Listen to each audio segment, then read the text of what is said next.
ഞങ്ങൾ ദിഗംബരന്മാർ ഞങ്ങളുടെ ഇത് ലിംഗം ചടുക്ക ചെയ്ത ആളുകളാണ്. അവിടെയാണ് ദിഗംബര ഗുരുവിന്റെ പ്രത്യേകത. കാമം എന്ന് പറയാം, അതാണല്ലോ വലിയ പ്രശ്നം. ശരീരത്തിലാണ് കാമമെങ്കിൽ അതൊരു 10 നിമിഷത്തെ ക്രിയ, മനസ്സിലാണ് ബാധിക്കുന്നതെങ്കിൽ അത് ജീവിതകാലം മുഴുവനും വലിയൊരു പ്രശ്നങ്ങൾ നൽകും. ഞാൻ കണ്ടെടുത്തോളം ഈ പറയുന്ന പോലെ ആളുകൾക്ക് ശരീരത്തിനേക്കാളും കൂടുതൽ മനസ്സിലാണ് കാമമുള്ളത്. ആ ഗുരുക്കന്മാർ ചെയ്യുന്ന കാര്യം ദിഗംബർ അതവർ ചടക്ക ചെയ്തു കഴിഞ്ഞാൽ പിന്നെ ലിംഗം കൊണ്ട് നിങ്ങൾക്ക് മൂത്രമൊഴിക്കാൻ മാത്രമേ ഉപകരിക്കൂ. അതൊരു വിശേഷമാണ്. ചുമ്മാ ഒരു സ്ത്രീയെ കണ്ടാലൊന്നും കാമം വരില്ല. ആ സ്ത്രീയെ കുറിച്ച് അവന്റെ മനസ്സിൽ എന്തെങ്കിലും തെറ്റായ രീതിയിൽ ചിന്തിക്കുമ്പോഴാണ് അവന്റെ ലിംഗം ഉദ്ധരിക്കുന്നത്. ശരിയല്ല? നിങ്ങളെല്ലാം ഗൃഹസ്ഥന്മാർ. ലിംഗത്തിന്റെ അറ്റത്ത് ഭാരം കെട്ടിത്തൂക്കിയിട്ട് അത്തരത്തിലൊക്കെ ഇത് ഗുരുക്കന്മാർ ചെയ്യുന്നൊരു വിശേഷമാണ്. അവരെ സംബന്ധിച്ച് അവരത് മൂത്രയിക്കാൻ മാത്രമേ മറ്റുള്ളവർ അവർ പരിഹസിക്കുകയാണ്. ഗൃഹസ്ഥധർമ്മത്തിൽ മെയിനായിട്ട് ഇരിക്കുന്നതാണ് ഏക പത്നീവ്രതം, ഏക പതിവ്രതം. മനസ്സുകൊണ്ട് പോലും അത് ആരെങ്കിലും ചെയ്യാറുണ്ടെന്ന് എനിക്കറിയില്ല. കഞ്ചാവ്, ചരസ് ഇത് വലിക്കുക എന്ന് പറയുമ്പോൾ ഇത് ലഹരിയാണ്. തീർച്ചയായിട്ടും. എന്തിനാണ് സന്യാസിമാർക്ക് ലഹരി? ഇതിപ്പോൾ ഈ ഒരു ചോദ്യം ഉണ്ടാകുന്നതിൻ്റെ കാരണം എന്ന് പറയുമ്പോൾ ഈ നോക്ക്, നമ്മളൊരു സ്ഥലത്തെ കൂടി ഇപ്പം ഹിമാചൽ, ഞങ്ങളുടെ ആശ്രമം ഹിമാചലിലാണ്, വലിയ സൗകര്യങ്ങളൊക്കെ ആശ്രമമാണ്. ഇപ്പം ഞങ്ങൾ വലിച്ചിട്ടല്ല ഇവിടെ ഇരിക്കുന്നത്, ഞങ്ങളുടെ ശരീരം കാണുമ്പോൾ അങ്ങനെ ഇരിക്കുന്നതല്ല, നമ്മൾ ട്രെയിൻ ആയിട്ടുള്ളതാണ്. ഇത് ചില പ്രത്യേക സാഹചര്യം ഗുരുക്കന്മാരുടെ മുമ്പിൽ അവർ തരുമ്പോൾ നമുക്ക് നിഷേധിക്കാൻ പറ്റില്ല. ഗുരു നൽകുമ്പോൾ നിഷേധിക്കാൻ പറ്റില്ല. അതിന് നമ്മളൊരു ചരസായിട്ടോ അല്ലെങ്കിൽ ഈ പറയുന്ന പോലെ കഞ്ചാവായിട്ടോ കാണുന്നില്ല. അതൊരു പ്രസാദമായിട്ട് ഗുരു എന്ത് നൽകിയാലും സ്വീകരിക്കുക എന്നുള്ളതല്ലേ. പിന്നെ ഈ പറയുന്ന പോലെ നമ്മൾ സമൂഹത്തിന് ഇതിൽ നിന്ന് തെറ്റായ ഒരു ഉപദേശം നൽകുന്നില്ല. ഇവിടെയുള്ള ആളുകളാണ് ഈ ചിന്തിക്കുന്നത്. നമുക്ക് ഈ കേരളം എന്ന് പറയുമ്പോൾ ഒരു ചെറിയൊരു സ്ഥലമാണ്. അവിടെ എത്ര ജനങ്ങളുണ്ട്? ഇവിടെ ഉള്ള അധികം പേർക്കും എന്താ പറയുക, വിദ്യാഭ്യാസം എത്രത്തോളം ഉണ്ട് അത്രത്തോളം വിശ്വാസം ഇല്ല എന്നുള്ളതാണ് അല്ലേ. നോർത്തിലല്ലേ അധിക ക്ഷേത്രങ്ങളും സന്യാസിമാർ ഭൂരിഭാഗം അവിടെ ഇരിക്കുന്നത്. അവിടെയും വിദ്യാഭ്യാസം എല്ലാം ഉള്ളവരെന്നല്ലേ ഉള്ളത്. അവിടെ ഉള്ളവർക്ക് ഇത് തെറ്റായിട്ട് തോന്നാത്ത കാരണം എന്താ? അവിടെയും അവർക്ക് അത് വിഷയമല്ല. ഇവിടെ ഒരു കഞ്ചാവ് ചെടി കണ്ടു കഴിഞ്ഞാൽ പോലീസ് വരുന്നു, എക്സൈസ് വരുന്നു, പിന്നെ നിങ്ങളെ പോലെ ന്യൂസ് ചാനൽ വരുന്നു. അവിടെ നിങ്ങൾക്ക് പോയി റോഡ് സൈഡ് കിലോമീറ്റർ വരെ കാണാം. നിങ്ങൾ നോർത്തിൽ സഞ്ചരിച്ച ഒരു വ്യക്തിയാണ് കാണാം. ആരും ഇത് പറിക്കുന്നില്ല, തൊടുന്നില്ല. എന്താണ്? അവർക്കത് വിഷയമല്ല. അവരതിനൊരു പ്രശ്നമായിട്ട് കാണുന്നില്ല. ഒരു സന്യാസം സംബന്ധിച്ച് തണുപ്പുള്ള പ്രദേശം, അവിടെ തണുപ്പ് കാലം വരുമ്പം അവിടെയുള്ള ജനിച്ച ആളുകൾ പോലും 9 മണിക്ക് എഴുന്നേൽക്കുക, ചിലവരൊക്കെ രാവിലെ എഴുന്നേൽക്കുക. എന്നാലും എഴുന്നേൽക്കുമ്പോൾ ഇത്രയും തടിയുള്ള ഒരു കമ്പളോ അല്ലെങ്കിൽ സെറ്ററോ കോട്ട കിട്ടണം അവർ പുറത്തിറങ്ങാൻ പറ്റുക. ആ ഒരു സൗകര്യത്തിലാണ് ഒരു സന്യാസി എന്ന് പറഞ്ഞാൽ. ഞങ്ങൾ ദിഗംബരന്മാരാണ്. അവർക്ക് വസ്ത്രങ്ങൾ ഒരു ഇത്ര ഉപയോഗിക്കുന്നതിനൊക്കെ ഒരു ലിമിറ്റ് ഉണ്ട്. അല്ലാതെ നമുക്ക് നമ്മുടെ അങ്ങനെയല്ല. ഇതൊരു സാധനമാണല്ലോ, അഭ്യാസമാണല്ലോ. ശരീരത്തിൽ സുഖം മാത്രം അറിഞ്ഞിട്ട് കാര്യമില്ലല്ലോ, അതിൽ ദുഃഖങ്ങൾ അറിയണ്ടേ. നമ്മുടെ ശരീരത്തിൽ ദുഃഖങ്ങൾ അറിയുമ്പോഴല്ലേ അതുപോലൊരു ദുഃഖമുള്ളൊരു മനുഷ്യനെ കാണുമ്പോൾ നമ്മൾ അവനെ സ്നേഹിക്കുക അല്ലേ. അല്ല നമ്മുടെ മാത്രം കാര്യം എന്ന് പറയുമ്പോൾ അതൊരു സ്വാർത്ഥിയാണ്. നമ്മുടെ ട്രെയിനിങ് ഇതാണ് ഭാഗം. അപ്പോൾ ഈ 3:30 മണിക്കൊക്കെ നിങ്ങൾ ഇവിടെ ചിന്തിച്ച് ഹിമാചലിൽ തണുപ്പ് ആലോചിക്കുന്ന പോലെയല്ല. അവിടെ 3:30 നിങ്ങൾ എണീക്കുമ്പോഴാണ് നിങ്ങൾക്ക് അതിൻ്റെ ആ ഒരു വിശേഷം മനസ്സിലാവുന്നത്. അപ്പം അത്രയും തണുപ്പുള്ള സമയത്ത് അവൻ ആർക്കോ വേണ്ടി ബുദ്ധിമുട്ടില്ലാതെ ഒരു ദുഃഖത്തോടെ പോയിട്ട് ഇങ്ങനെ പ്രാഗി അമ്പലങ്ങൾ വൃത്തിയാക്കുക, അവിടെ സമാധി വൃത്തിയാക്കുക അല്ലേ. നമ്മുടെ ശരീരത്തിന് വല്ലാത്ത ബുദ്ധിമുട്ടുണ്ടെങ്കിൽ അപ്പം പിന്നെ ഈശ്വര ചിന്തയൊന്നും ഉണ്ടാവില്ല. ശരീരത്തിൻ്റെ ദുഃഖമാണ് നമുക്ക് പ്രധാനമായിട്ട് തോന്നുന്നത്. അപ്പം ഈ വൈകുന്നേരം ഈ ഇത്തരത്തിലുള്ള കർമ്മങ്ങളൊക്കെ ചെയ്യുമ്പോൾ അവൻ ആനന്ദത്തോടെ അല്ല ചെയ്യുന്നതെങ്കിൽ പിന്നെ ആ കർമ്മത്തിൽ ഒരു കാര്യവുമില്ല. അപ്പോൾ ഗുരുക്കന്മാർ അവൻ്റെ ശരീരത്തിന് ഒരു ആനന്ദം നിലനിർത്താൻ വേണ്ടി എല്ലാവരിലും ശരീരത്തെ പ്രകൃതിയുമായി ചേർത്ത് നിർത്താൻ, അതായത് അല്ലല്ല, ഇതിപ്പോൾ നമ്മൾ നോക്കി, ഈ ലഹരി എന്ന് പറയുന്നതിൻ്റെ അർത്ഥം എന്താണ്? മദ്യമായാലും മറ്റെന്ത് തന്നെ ഡ്രഗ്സ് ആയാലും ഈ ലഹരി എന്ന വാക്കിന് അർത്ഥം എന്താണ്? അതെന്താണ് നൽകുന്നത്? ഉപയോഗിച്ചാൽ കഞ്ചാവായാലും മറ്റെന്ത് ലഹരി ആയാലും അത് ഉപയോഗിക്കാൻ നമുക്ക് കിട്ടുന്ന എന്താണ്? ആനന്ദം. അപ്പോൾ അതിന് ആനന്ദം എന്ന് മാത്രം പറഞ്ഞാൽ മതി.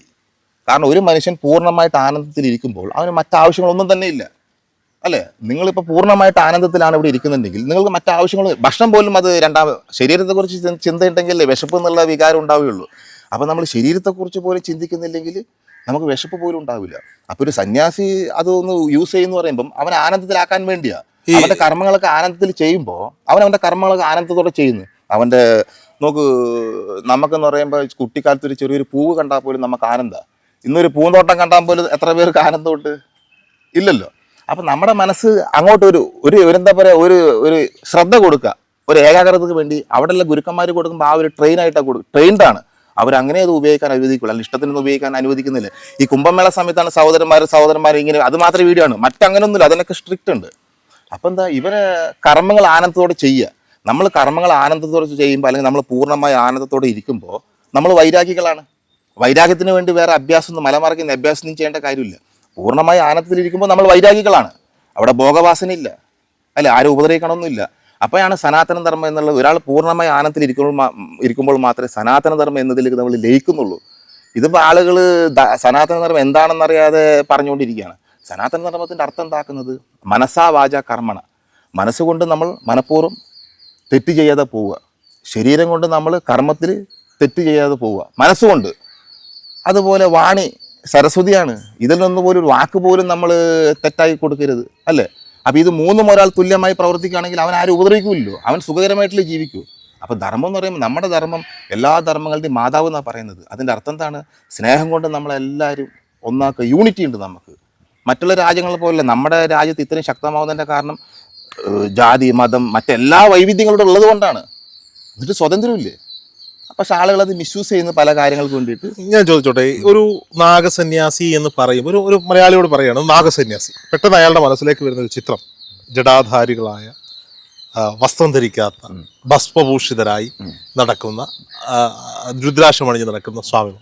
ഞാൻ അങ്ങേ കാണുമ്പോൾ അങ്ങ് കാഷായം ധരിച്ചിട്ടുണ്ട്, ജടാധാരിയാണ്, എങ്കിൽ പോലും ഈ വസ്ത്രം ധരിക്കില്ല നാഗസന്യാസിമാർ എന്നാണ് പൊതുവെ പറയുന്നത്. അത് തെറ്റായ ഒരു കാഴ്ചപ്പാടാണ്. നോക്ക്, ഇപ്പം ഞാനിപ്പോൾ നേരത്തെ ഒരു ചോദ്യം വന്നപ്പോൾ കണ്ട് ചോദിച്ചാണ്, താങ്കൾക്ക് ഇപ്പോൾ ഇത്രയും പേര്, താങ്കൾക്ക് ഒരു നഗ്നനായിട്ട് ഇപ്പോൾ സമൂഹത്തിൽ ഇങ്ങനെ നിൽക്കാൻ പറ്റില്ല? ഇല്ല. കാരണം ലജ്ജ അല്ലെങ്കിൽ നാണം എന്നുള്ളൊരു നമ്മുടെ ഉള്ളിലുണ്ട്. നമ്മളൊക്കെ കുളിക്കുമ്പോൾ അല്ല അങ്ങനെയൊക്കെയാണ് നമ്മൾ നമ്മുടെ നഗ്നത കാണുന്ന ആ ഒരു വിശേഷത്തിലാണ്. ഞാൻ നേരത്തെ പറഞ്ഞ ദിഗംബര ഗുരുവിൻ്റെ ഒരു എന്താണ് നാഗസന്യാസിമാരെന്ന് അവർ ഈ വലിക്കുന്ന കാര്യം, ഒരു കാര്യം മാത്രമേ ശ്രദ്ധിക്കുന്നുള്ളൂ. നോർമലി നമ്മുടെ നാട്ടിൽ, ഞാനിതിപ്പോൾ എപ്പോഴും ലഹരിയെ പ്രൊമോട്ട് ചെയ്യാൻ പറയുന്നില്ല, ഗൃഹസ്ഥന്മാരെപ്പോഴും ഗൃഹസ്ഥന്മാരുടെ ധർമ്മത്തിലിരിക്കുന്ന ആളുകളാണ്. അവരവരുടെ ധർമ്മം ചെയ്യുക.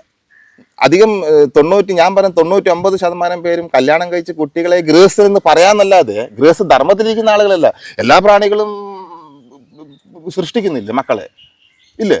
ഒരു പട്ടി പോലും മക്കളെ സൃഷ്ടിച്ച് ഭക്ഷണമൊന്നും ഇല്ലെങ്കിൽ അത് എവിടെക്കോ പോയി തളഞ്ഞ് തിരിഞ്ഞ് കിട്ടിയാൽ കിട്ടി, എന്നാൽ പോലും അത് മക്കളെ ഊട്ടുന്നില്ലേ? ആ ഊട്ടുന്ന സ്നേഹം പോലും നമ്മുടെ മനുഷ്യരിലുണ്ടോ? ഞാൻ പറയുന്നത് മനസ്സിലായി. അപ്പം നമ്മുടെ ധർമ്മത്തിലിരിക്കുന്നില്ല, അതതിൻ്റെ ധർമ്മത്തിലിരിക്കുന്നത്. കല്യാണം കഴിച്ച് കുട്ടികളായി ഞാൻ ഗൃഹസ്ഥനെന്ന് പറയുന്നതല്ല.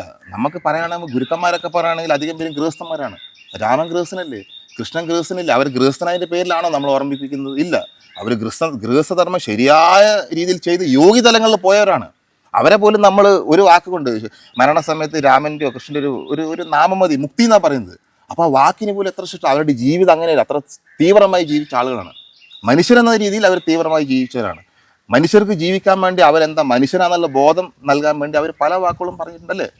ഞാൻ പറയുന്നത് മനസ്സിലാവുന്നുണ്ടോ? അപ്പോൾ ഗൃഹസ്ഥധർമ്മത്തിൽ ഇരുന്നു കൊണ്ട് അത് ചെയ്യാതെ എപ്പോഴും സന്യാസി ധർമ്മം നോക്കാൻ പാടുള്ളതല്ല.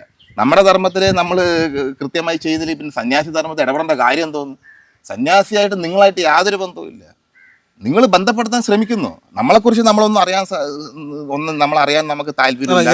എൻ്റെ ചോദ്യം എന്താണെന്നറിയോ, ചില പ്രത്യേക കർമ്മങ്ങളിലും ചടങ്ങുകളിലും മാത്രമാണോ നിങ്ങൾ ദിഗംബരരായി മാറുന്നത്? അല്ല, ഞാൻ അതിനെക്കുറിച്ച് ഞാൻ പറഞ്ഞു വരുന്നത്. ഈ ദിഗംബരൻ ഞാൻ ആദ്യം പറഞ്ഞത്, ഈ ലഹരി ഞങ്ങൾ പ്രൊമോട്ട് ചെയ്യാൻ പറയുന്നതല്ല. സന്യാസി ഉപയോഗിക്കുന്നു എന്ന് പറയുമ്പോൾ അവൻ ആർക്ക് വിനാശകാരനല്ല. അവൻ പ്രവർത്തനമൊന്നും ചെയ്യുന്നില്ല. നിങ്ങൾ ഇപ്പോൾ ഇതുവരെ സന്യാസി കഞ്ചാവ് വലിച്ച് എന്തെങ്കിലും ഉപദ്രവം നിങ്ങൾ കേട്ടിട്ടുണ്ടോ? ഇല്ല. അങ്ങനെ കേട്ടിട്ടുണ്ടെന്നാൽ അത് ഈ പറഞ്ഞില്ല, അർദ്ധപുരുഷന്മാരായിട്ട് ഓടിയവർ ചെയ്യുന്ന. കാരണം അവർ ഗുരുവിനെ വിട്ട് വീതിയിലോട്ട് വന്ന് അവിടെ ഇവർ ഉദ്ദേശം പോലെ സന്യാസി എന്ന് പറഞ്ഞാൽ അവിടെ കാര്യങ്ങളൊന്നും ആരും ചെയ്യുന്നില്ല. അവിടുത്തെ കുറച്ചുകൂടി ഭക്തിയുള്ള ആളുകളാണ്. അവർ ശരിയായിട്ട് നോക്കിയിട്ട് അവർ കാര്യം ചെയ്യും. അപ്പോൾ ഈ പറയുന്ന പോലെ മറ്റുള്ളവർ ചൂഷണം ചെയ്യാൻ ഈ സന്യാസി തുടങ്ങും. അതെല്ലാവരും എല്ലാവരും ഉള്ള കാര്യമല്ല. നമ്മുടെ ഇതിൽ ദിഗംബർ ഗുരു എന്ന് പറയുന്നത് ഇന്നത്തെ കാലഘട്ടത്തിൽ ഒരു മനുഷ്യൻ അവൻ്റെ നഖം പോലും അല്ലെങ്കിൽ ഒരു മുടി പോലും മുറിക്കാൻ താല്പര്യപ്പെടുന്നില്ല. കാരണം അത് എന്തോ ഒരു വലുപ്പമായിട്ട് കാണുന്നത്. ഞങ്ങൾ ദിഗംബരന്മാർ ഞങ്ങളുടെ ഇത് ലിംഗം ചടുക്ക ചെയ്ത ആളുകളാണ്. അവിടെയാണ് ദിഗംബർ ഗുരുവിൻ്റെ പ്രത്യേകത. അതായത് നമ്മുടെ ഉള്ളിൽ ഭോഗവാസന, അതിൽ മെയിൻ ഇമ്പോർട്ടൻ്റ് കാമം എന്ന് പറയാം. അതാണല്ലോ വലിയ പ്രശ്നം. ശരീരത്തിലാണ് കാമമെങ്കിൽ അതൊരു 10 നിമിഷത്തെ ക്രിയ. മനസ്സിലാണ് ബാധിക്കുന്നതെങ്കിൽ അത് ജീവിതകാലം മുഴുവനും വലിയൊരു പ്രശ്നങ്ങൾ നൽകും. ഞാൻ കണ്ടെടുത്തോളം ഈ പറയുന്ന പോലെ ആളുകൾക്ക് ശരീരത്തിനേക്കാളും കൂടുതൽ മനസ്സിലാണ് കാമമുള്ളത്. അതാണ് പ്രശ്നം. അത് ശരീരത്തിൻ്റെ ക്രിയ ആയിട്ട് കരുത്. അപ്പം നമ്മൾ നാഗസന്യാസി ആകുന്ന സമയത്ത് ഇത് ഒരു വിശേഷമാണ്. ശരിയായ ഗുരുവിൻ്റെ അടുത്ത് പോകുമ്പോഴാണ് വിശേഷം അറിയുന്നത്. ഇത് നമ്മളെ ചടുക്കാന്ന് പറയും. ഇതിൻ്റെ സീവനി, അത് ഗുരുക്കന്മാർ ചെയ്യുന്ന കാര്യം ദിഗംബർ. അതവർ ചടുക്ക ചെയ്ത് കഴിഞ്ഞാൽ പിന്നെ ലിംഗം കൊണ്ട് നിങ്ങൾക്ക് മൂത്രമൊഴിക്കാൻ മാത്രമേ ഉപകരിക്കൂ.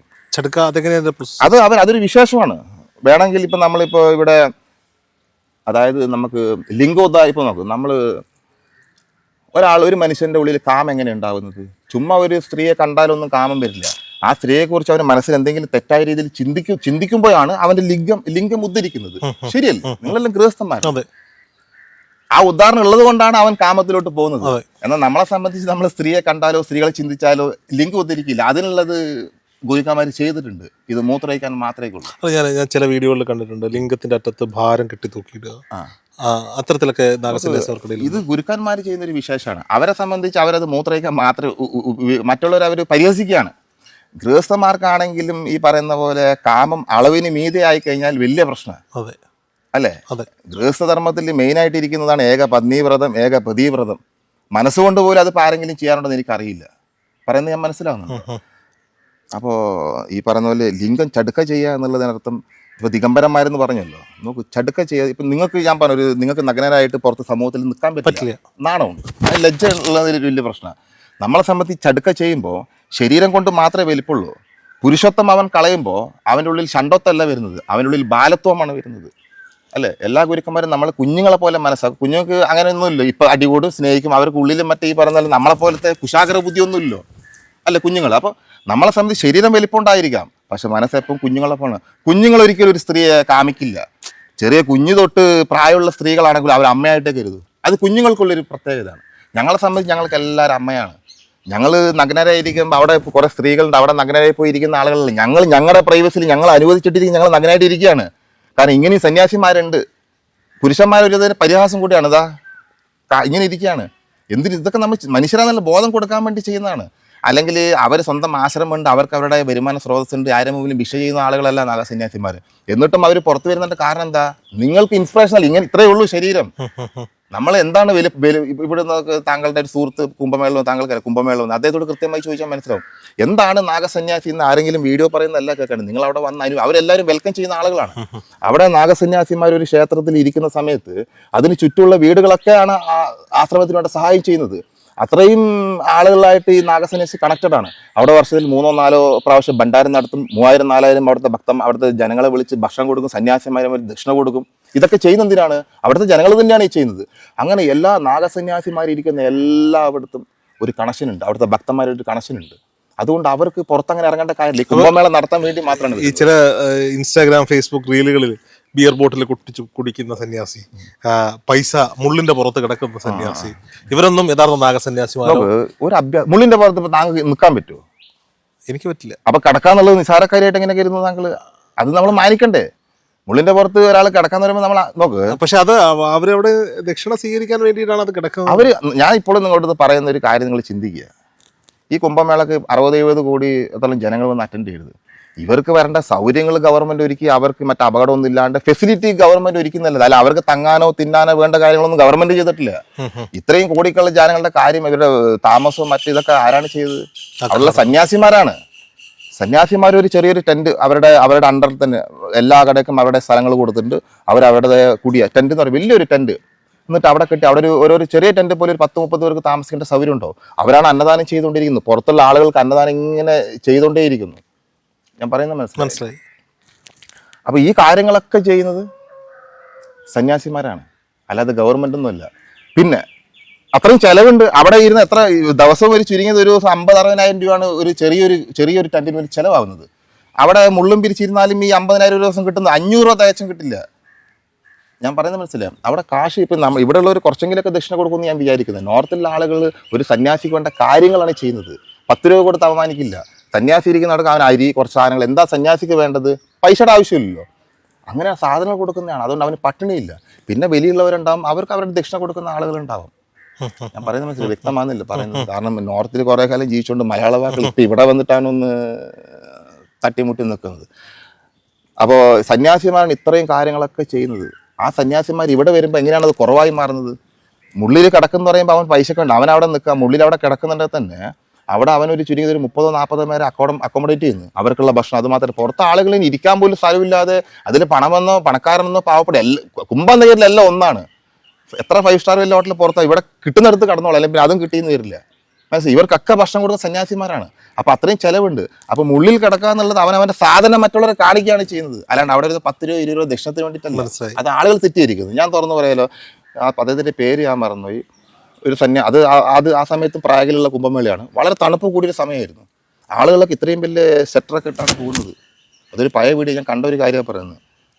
ആ പേര് ഞാൻ പറയും. തമിഴ്നാട്ടിലൊരു ഫേമസ് ഒരു സരസ്വതി വിഭാഗത്തിൽപ്പെട്ടൊരു സന്യാസി. ഞാൻ അദ്ദേഹത്തെ മാനിക്കുന്നു, എന്നാലും ഞാൻ പറയാം, വർഷങ്ങൾക്ക് മുമ്പുള്ള വീഡിയോ ആയിരുന്നു. അപ്പോൾ സന്യാസി തണുപ്പത്ത് ഇദ്ദേഹം പോലും ഒരു വലിയ തടിച്ച സെറ്റ് ഇട്ടിട്ടുണ്ട്. അപ്പോൾ ഒരു സന്യാസി അവിടെ പൂർണ്ണ നഗ്നയായിട്ട് അവിടെ ഇരുന്ന് ഇങ്ങനെ വലിച്ചുകൊണ്ടിരിക്കുക, വേറൊന്നുമില്ല. അത് എല്ലാവരും അതിനുള്ള എന്താ പറയുക, ശരീരത്തിനെ പ്രൊട്ടക്ട് ചെയ്യാനുള്ള വസ്ത്രങ്ങളും ധരിച്ചിട്ടാണ് പോകുന്നത്. ഇദ്ദേഹം നഗ്നനായിട്ട് ഇരിക്കുകയാണ്. പൈസ ഒന്നും അതേ ഇരുന്ന് അദ്ദേഹത്തിന്റെ ആനന്ദത്തിൽ അവിടെ ഇരിക്കുകയാണ്. അപ്പൊ ഇദ്ദേഹത്തിന്റെ കൂടുതൽ ആളുകളോട് പറയാണ്, ഇതെല്ലാം ചുമ്മാ വേഷം, എല്ലാം പണം ഏമാത്തതാകെ. ആ തണുപ്പത്ത് അങ്ങനെ ഇത് ഇല്ലെങ്കിൽ നമ്മൾ മരവിച്ച് ചത്തുപോകും. അപ്പൊ അവിടെ ഒരാൾ ഇങ്ങനെ ഇരിക്കുന്നു, ഇങ്ങനെ രാജാവിനെ പോലെ വലിച്ച്, അവൻ ആരോട് ഒന്നും ചോദിക്കുന്നില്ല. ആരെങ്കിലും പോയാൽ എന്തെങ്കിലും കൊടുത്താൽ. ഒന്നാമത് സംബന്ധിച്ച് പറയുമ്പം നാഗസന്യാസിമാർ ചെയ്യുന്ന സേവയെല്ലാം പണച്ചെലവുള്ളതാണ്. ഇത്രയും പേർക്ക് ഭക്ഷണം കൊടുക്കാന്നുള്ളത് മാനത്തിന് വരില്ലല്ലോ, പണച്ചെലവില്ലേ അല്ലെ? ജനങ്ങൾക്കൊരു ചെയ്യുമ്പോൾ അപ്പൊ ജനങ്ങൾ സ്വീകരിച്ച് ജനങ്ങൾക്ക് ചെയ്യുക. അല്ലാണ്ട് നമ്മൾ നാഗസന്യാസി പണിയെടുക്കുന്നു. നമുക്ക് അധികം നാഗസന്യാസിമാർ അവരുടെ കൃഷിയിടത്തിൽ അവരുടെ ആശ്രമമായിട്ട് ബന്ധപ്പെട്ട് എത്ര വരുമാനമുണ്ടോ കുംഭമേളയ്ക്ക് വേണ്ടി തന്നെ അവർ മാറ്റിവെക്കും. അത് സ്വന്തം ചെലവിന് വേണ്ടിയിട്ടല്ല, അവർ മറ്റുള്ളവരുടെ സേവ ചെയ്യാൻ വേണ്ടിയിട്ട്. കാരണം അവരുടെ നാട്ടിലുള്ള ആളുകളൊക്കെ കുംഭമേളക്ക് വരുമ്പോൾ അവർക്ക് താമസിക്കാനുള്ള സൗകര്യം എല്ലാം ഒപ്പിച്ചു കൊടുക്കേണ്ട കാര്യങ്ങളുണ്ട്. ഞാൻ പറയുന്നത് മനസ്സിലായില്ലേ? പിന്നെ ഈ ബിയർ ബോട്ടിൽ എന്നൊക്കെ പറയുന്നത് അത് സമ്പ്രദായത്തിൽ പുറത്തായവരുടെ കാര്യങ്ങളാണ്. അവരെ സംബന്ധിച്ച് എന്തൊക്കെയോ പ്രശ്നങ്ങളായിട്ട് കുറച്ചും കൂടി സുഖമാവും. അവർ നോക്കുമ്പോൾ കൊള്ളാമല്ലോ, നാഗസന്യാസി ഇരിക്കുമ്പോൾ ആളുകൾ വരുന്നു, കാല് തൊടുന്നു, അതും അച്ഛൻ്റെ പ്രായമുള്ളവർ വന്ന് കാലോടും ദക്ഷിണ കൊടുക്കുന്നു, വലിയ ബഹുമാനം, കൊള്ളാലോ, പണിയൊന്നും എടുക്കണില്ല, പൈസ ഇഷ്ടം. അപ്പൊ അതിനിങ്ങനെ വേഷം ഇട്ട്. പക്ഷെ ഗുരുക്കന്മാരെന്ന് പറയുമ്പോൾ അവർക്ക് അതിനുള്ള യോഗ്യത ഉള്ളത് കൊണ്ടാണ് ആളുകൾ പോകുന്നത്. ഇവന് മനസ്സിലാകുന്നില്ല, ഇവന്റെ ഉള്ളിലെ കുഷ്ഠം വെച്ച് അവിടെ പോകുന്നത്. അപ്പൊ ഗുരുക്കന്മാർ അതിനുള്ള മരുന്ന് കൊടുക്കും. ഇവന് നിൽക്കാൻ പറ്റില്ല. അപ്പോഴും പുറത്തു പോയി ഇവൻ കാവ്യ അണിഞ്ഞ് ഇതുപോലെ മാനാഭിമാനം കിട്ടാനുള്ള എല്ലാ പണിയും എടുക്കും. ഈ നാഗസന്യാസിമാർ ആയുധധാരികളാണ്.